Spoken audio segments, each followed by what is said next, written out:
এই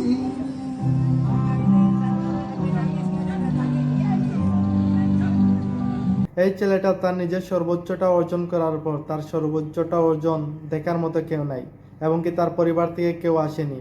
চারিদিকে এত কিচিরমিচির শব্দ, এবং কি সবার ফ্যামিলি থেকে সবাই আসছে, সবার গার্জেন আসছে, সবাই অনেক বেশি আনন্দ করছে এবং কি ভালোবাসা উপহার দিচ্ছে।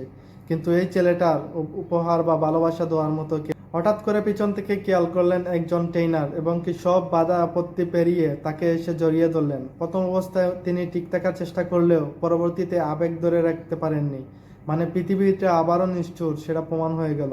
এই নিষ্ঠুর পৃথিবী সময়ের পরিবর্তনে আমাদেরকে অনেক কিছু শেখায়। তো এ পর্যন্ত ছিল আজকের এই ভিডিও। পরবর্তী ভিডিও দেখার জন্য অবশ্যই আমার চ্যানেলটি সাবস্ক্রাইব করবেন, আর আগে থেকে সাবস্ক্রাইব করে থাকলে ধন্যবাদ। দেখা হচ্ছে পরবর্তী ভিডিওতে।